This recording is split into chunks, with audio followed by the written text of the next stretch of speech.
자, 다음 특종입니다. 2017년 5월 온두라스 산페드로술라의 한 교도소입니다. 금발의 여성이 한 재소자를 면회하기 위해 수용실에 들어갔습니다. 그리고 면회 시간이 끝난 뒤 수용실을 나선 그녀. 그런데 어딘지 모르게 불안한 기색이었습니다. 그러던 그때 잠깐. 동작 그만. 이 사람 당장 체포해. 면회 온 사람 왜 체포해요? 면회를 온 금발 여성의 정체는 알고 보니 온두라스 지역 갱단의 두목 프란시스코 아구에타. 그는 살인과 불법 무기 소지 혐의로 2015년부터 이 교도소에서 복역 중인 재소자였습니다. 면회 간 사람이라면서요. 재소자가 아니라. 자, 어떻게 된 일인지 설명해 드립니다. 온두라스 교도소는 감옥 안에서도 면회가 가능한데요. 두목 아구에타는 면회 온 여성, 그러니까 한패였던 거죠. 그 여성에게 신분증과 여장에 필요한 물건을 건네받은 뒤 금발 웨이브 가발에 여성스러운 투피스를 입고 핑크색 매니큐어까지 칠한 뒤 완벽하게 여장을 하고 아주 앙큼한 탈옥 계획을 세웠던 겁니다. 정말 어설프다. 너무 어설프다 저거. 아니 너무 본인이잖아요 저거.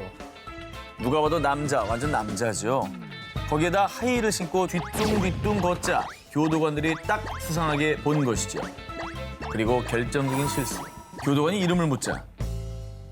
전 면회객인데 무슨 일이시죠?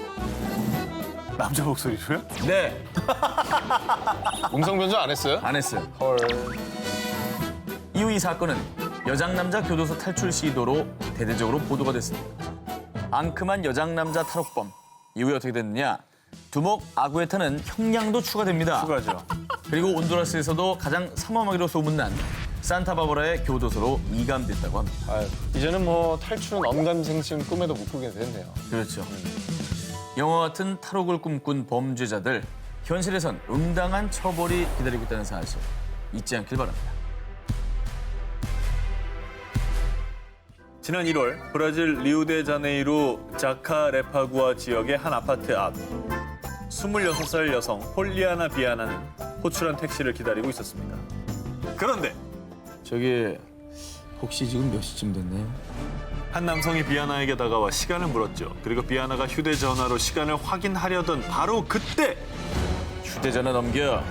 나한테 총 있으니까 움직이지 마! 갑자기 강도로 돌변한 남성. 그런데 말입니다. 뭔가 이상한 기운을 느낀 비아나. 실제로 그 총은 진짜 총이 아닌 강도가 하드보드지로 대충 자르고 접어 만든 가짜 총이었습니다. 아, 정말 뭐냐, 애야? 성의가 없다 성의가. 순간 가짜 총임을 눈치챈 그녀는 급 돌변해서 곧바로 강도의 얼굴을 향해 강력 펀치 2대의 킥을 날렸고요. 강도가 바닥에 쓰러지자 도망치지 못하게 팔로 목을 감아 조르는 백초크로 제압. 우와. 아니 근데 이 정도 기술이 들어가는 건 이분이 보통 분이 아니라는 거 아니에요? 폴리아나 비아나 알아요 몰라요? 폴리아나 비아나 어디 특전사 아닙니까? 대표 선수 아니야? 태권도 선수. 누군데? 단번에 강도를 제압하고 때려눕힌 이 여성의 정체. 그녀는 보통 사람이 아니었습니다. 지난해 2월 세계 3대 이종 격투기 대회인 UFC에 데뷔한 프로파이터. 일명 하드펀치로 유명한 폴리아나 비아나였습니다. 어머! 자, 그녀의 펀치가 얼마나 대단하냐면요. 당시 12전 10승의 화려한 전적 중에 무려 4번이 KO승입니다. 하드보드지로 협박했으니. 진짜 총으로 협박했어도 맞았을 것 눈빛 봐 눈빛. 그래, 진짜 총이었어도 맞았겠다. 눈빛 봐. 파운딩 장난 아니다. 이렇게 어마무시한 UFC 파이터에게 제대로 잘못 걸린 강도는요. 제발 경찰 좀 불러주세요! 하지마! 결국 KO패를 선언. 비아나에게 애원했고요. 아유, 비아나는 강도의 소원대로 그를 경찰에 인계했습니다. 불러달라 했으니까 부실하네 또. 네, 얼굴... 저 뒤에 저 빨간 티 입은 분이 비아나인데, 아 UFC 티 입고 있네. 예, 비아나 지금 얼굴이 뒤로 컸어. 팔 꺾여 있어요. 네, 뒤로 팔 잡고 있죠 지금. 그리고 이후 강도를 잡은 파이터로 불리게 된 비아나는요, 한 인터뷰를 통해 I'm okay. 그가 반항하지 않아서 별탈 없었어요. 이렇게 말하며 여유로운 모습까지 보였다고 합니다. 자, 다음 특종입니다. 이번에는 한국 사건입니다. 지난해 11월 15일 저녁 전북 익산의 한 고등학교. 수능 시험이 치러진 뒤라 학교와 기숙사는 조용하고 평화로웠습니다. 그런데 학교 기숙사 건물에 들어선 한 남자. 기숙사 복도 사물함을 하나씩 열어보더니 급기야 학생들 방에 들어가 보기까지. 그는 학교 기숙사에 금품을 훔치러 온 도둑이었습니다. 아, 거기서 훔친 게 뭐가 있냐, 기숙사에. 그런데 5분 뒤 기숙사 방문을 연 한 남학생. 당시 2학년에 재학 중인 양정우 군이었습니다. 밥 먹고 방에 들어가는 거였는데요. 기숙사 방을 뒤지던 도둑과 양정우 군 눈이 딱 마주쳤습니다. 약간 어떻게 해? 근데 저는 학생이 걱정이 되는 게 이제 도둑이 흉기를 들고 있으면. 그랬을 가능성이. sä고 잘까 봐. 이때 빈 방인 줄 알았던 도둑도 당황했는지 전 도둑이 아닙니다. 누가 봐도 재발절인 모습으로 황급히 방에서 뛰쳐나와 도망쳤는데요. 그런데 바로 그때 양정우 군은 도망치는 도둑에게 달려들어 온몸으로 눌러 옴짝달싹하지 못하게 제압했고요. 직접 경찰에 신고까지 했습니다. 근데 이게 대단하다. 학생 대단하다. 아, 왜냐면 그 사람이 뭘 갖고 있을 줄 알아. 그래. 그런데 여기에 숨은 반전. 이 도둑이 들어간 곳이 어디였느냐? 어디? 하필 유도부 숙소. 아유, 참, 정말. 죽으러 갔네, 죽으러 갔어. 어? 이 방 주인인 양정우 군도 유도부 선수. 벽에 부딪힌 순간 이미 나갔네. 와. 대박이다. 너무 한 샷에 잡힌다 저게. 저 근데- 누르기 굳히기 걸리면 선수끼리도 30초 동안 못 빠져나오는 거 왜냐면 아니죠? 숨이 안 쉬어지거든. 네. 숨이. 이후에 도둑을 잡은 유도부 양정우 군은 한 인터뷰를 통해 무섭고 당황했지만 도둑을 잡아야겠다는 생각이 머릿속을 맴돌았습니다. 라고 말했다고 합니다. 한편 이 소식이 언론에 알려진 뒤 대한민국 유독의 미래가 밝네요. 경찰로 특별 채용에도 인정이라며 양정우 군에 대한 누리꾼들의 응원과 격려가 이어졌다고 합니다. 호랑이 굴 아니 유도부 숙소에 제 발로 걸어 들어간 황당한 도둑의 최후는 깔끔한 한판패였습니다. 2018년 10월 멕시코 버스 정류장에 서 있던 한 남자가 멕시코 시티행 버스가 도착하자 조용히 버스에 올라탔는데요. 그런데 그는 버스에 타자마자 다 움직이지 마. 움직이면 쏜다. 자 갑작스러운 괴한에 등장해 버스 안은 아수라장 그 자체. 그 틈에 강도범은 승객들에게 총을 겨누며 돈을 갈취했습니다. 그런데 버스 뒷좌석에서 이 모든 광경을 지켜보던 한 중년 여성. 중년 여성? 그리고 말없이 신고 있던 슬리퍼를 벗어들고 한 손에 꼭 쥔 채 남자를 맹렬히 노려보며 그대로 돌진. 그러더니 강도의 머리를 사정없이 내려치기 시작했습니다. 와. 당황한 남자는 크게 화를 내며 그녀에게 총을 겨눴습니다. 그런데 여성의 얼굴을 확인하자마자 얼음이 돼버린 남자. 엄마.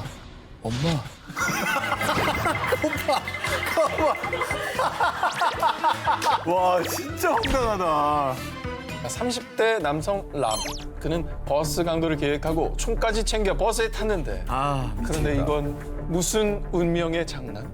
자, 많고 많은 버스 중 엄마가 탄 버스를 골랐을 줄이야. 진짜. 자, 뜻밖에도 엄마를 범죄 현장에서 맞닥뜨린 아들 라몬은 속수무책으로 등짝에 슬리퍼 스매싱을 당할 수밖에 없었던 거죠. 더 놀라운 건 라몬 엄마의 참교육은 거기서 멈추지 않았습니다. 기사님, 지금 당장 가까운 경찰서로 가주세요. 이놈은 감옥에 가둬놔야 정신을 차립니다. 위대한 엄마네. 펴오, 3년 만에 검거 성공. 중국을 발칵 뒤집어 놓은 범죄자 펴오가 2015년 3년간의 도피 생활을 청산하고 자수를 결정해 큰 화제가 됐는데요. 자, 중국인 펴오의 죄는 부동산 사기. 2011년 중국 다롄의 부동산 중개업소에서 일하던 펴오는 부동산 등기증 등 문서를 위조해 고객 부동산 명의를 자기 명의로 돌려놓는 등 거액의 사기 범죄를 저질렀습니다. 자, 그런데 거액의 사기를 친 펴오가 2012년 돌연 잠수. 이후 소리 소문 없이 중국을 떠났는데 펴오가 도피한 곳은 바로 우리나라, 대한민국이었습니다. 진짜? 펴오는 한국에서 화장품 대리상으로 일하며 조용히 도피 생활을 이어갔는데요. 그런데 얼마 뒤 피해자들은 펴오가 한국에 있다는 소식을 듣고 중국 공안에 신고를 했죠. 하지만 한국에서도 소재 파악은 어려웠던 상태. 그런데 펴오가 가족들과 연락이 되는 것을 알고 있던 공안은 한 가지 수를 쓰게 됩니다. 펴오, 한국에서 메르스 감염되면 어떡하려고 그래? 그냥 자수하고 중국에 와. 중동 호흡기 증후군 메르스, 심할 경우 사망에까지 이르게 하는 아주 무서운 질병이죠. 2015년 우리나라는 무려 38명의 사망자가 발생해 한국 전체가 메르스 공포에 떨었습니다. 이때 가족들이 피아오를 적극 설득했던 거죠. 메르스 걸리면 죽는다. 그러니까 중국으로 돌아오라고 말이죠. 그래도 해외 도피까지 했는데 이제 설득을 당했을지 그러게. 뭐 조심조심 살려고 노력하지 않았을까라는 생각도 들고요. 그런데 그는 고민에 빠졌습니다. 한국에서 메르스에 감염될 것이냐, 중국으로 돌아가 감옥에 갈 것이냐. 자, 그리고 드디어 피아오는 결정을 내렸습니다. 아무리 생각해도 메르스는 너무 무서워. 그래, 결심했어. 자수하는 거야. 그렇게 그는 장장 3년간의 도피 생활을 청산. 메르스의 공포를 피해 중국에 돌아가자마자 자수하고 광명하니 감옥 생활을 시작했다고 합니다. 공안 계획이 아주 기가 막혔네요. 가족들을 잘 설득한 거죠. 상황을 또 잘 이용했네. 자, 콩밥 먹는 것보다 메르스가 더 무서웠던 대륙의 사기꾼이었습니다. 2015년 3월 아는 동생이 아침에 통화한 내용입니다라는 내용과 함께 너튜브에 업로드된 한 영상이 대한민국을 폭소케 했습니다. 이 영상의 조회수는 무려 78만 뷰를 기록하기까지 했죠. 수많은 누리꾼들에게 큰 웃음을 선사한 오명균 수사관. 바로 보이스 피싱범입니다. 예, 수고하십니다. 여기 서울중앙지검의 오명규 수사관이라고 합니다. 자, 그런데 말이죠. 이 오명균 수사관. 보이스 피싱을 하기에는 어설퍼도 너무나 어설펐습니다. 왜 웃으세요? 아니 자꾸 경찰직원이라고 해서 전화가 와서요. 계속 이런 전화 받으셨어요? 네, 지금 4번째인데. 아, 우리 여성분이 검찰에서 처음 받으시죠? 여러 번 받았다. 여러 번 받으셨어요? 아, 또 이런 거 너무 잘 모르시면은 수사관이 가르쳐줘야 되는데. 분명 여성이 경찰, 또 지검에서 4번째 전화를 받았다고 얘기를 했음에도 불구하고 오명균 수사관은 오직 마이웨이입니다. 정말 한 채 오차도 없이 매뉴얼대로 보이스피싱 길만 걸은 것이죠. 그러니까 상황 판단을 제대로 했어야 되는데 너무 정해진 본인 대사만 치느라 네. 뭐라고 하는지 아예 듣질 않은 거예요. 애드립이 없는 거예요. 네. 전화 받는 여성분은 당황하지 않고 되레 대화를 유도합니다. 왜 또 어떤 잘못 저질렀어요? 같이 웃죠. 예. 에라 모르겠다는 분입니다.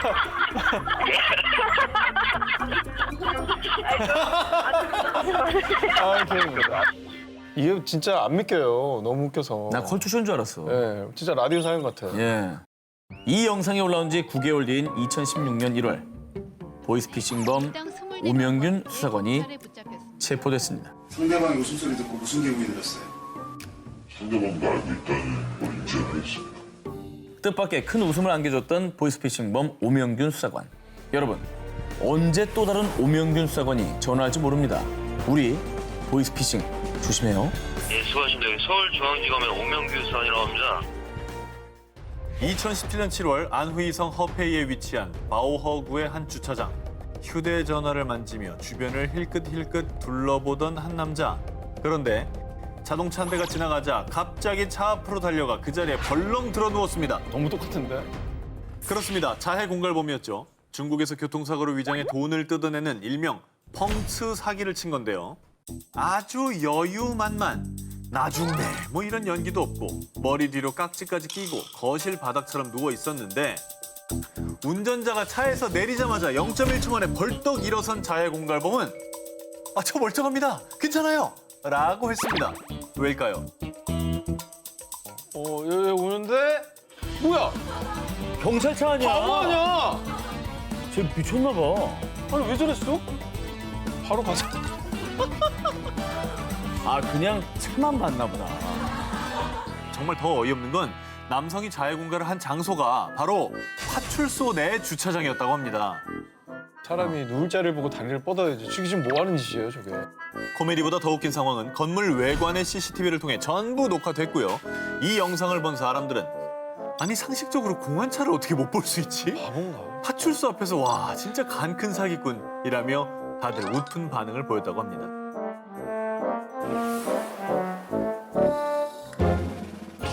2018년 7월 미국 워싱턴주 밴쿠버. 노숙자인 40대 남성 라이 워드로는 돈을 훔치기 위해 한 건물에 침입을 시도했습니다. 건물 외부 쪽문을 통해 어느 방 안으로 침입하는 데까지는 성공. 그리고는 아무도 없는 걸 확인한 워드로는 우선 휴대전화, 소형 가전 등을 훔친 뒤 아주 여유롭게 냉장고에 있던 맥주까지 마시며 여유를 제대로 부렸습니다. 도둑질 하러 가서 식사까지 하니까 아주 뭐 대범함이 하늘을 찌르네요. 자, 그리고 볼일을 다 보고 나서 막 나가려고 했는데요. 이거 여기 어떻게 나가지? 워드로가 침입할 때 뚫었던 문이 고장나서 열리질 않는 겁니다. 그런데 더 끔찍한 일은요. 주변을 살펴보자 아주 섬뜩한 것들이 눈에 띄었는데요. 온 사방에 피가 흥건하고 끔찍하게 난도질 당한 시신들. 그 주변에 놓인 칼, 톱 등 살해 도구들까지. 도둑은 아주 기절초풍 직전이었습니다. 뭐 연쇄살인범이 살던 데를 들어간 거야? 범인이 강도짓을 위해 침입한 곳은 바로 살해 현장이 아닌 방탈출 게임방이었습니다. 아, 그러니까 탈출을 못하는구나. 자, 워드로가 들어간 그 방은요. 방탈출 게임방 중에서도 가장 끔찍하다고 알려진 연쇄 살인마방. 얼마나 무서워. 남양 특집이야. 선수 잘못 잡았네. 하지만 범인은 미션을 실패하고 맙니다. 단서 하나 찾지 못하고 우왕좌왕. 결국 살인마의 방에서 홀로 두려움에 떨던 그는 이런 탈출 방법을 선택하고 맙니다. 셀프 신고. 그리고 마침내 미션 성공이 아니라 방탈출의 강제 성공. 하지만 그 길로 나오자마자 구치소 방에 또 감금이 됐다고 합니다. 한편 이 우픈 사건이 전해지자 입소문이 나서 도둑이 미션 실패한 방을 체험하기 위해 손님들이 엄청 몰렸다고 합니다. 교도소에서 반성 단단히 하시고 다음엔 그냥 돈 내고 즐기러 오세요.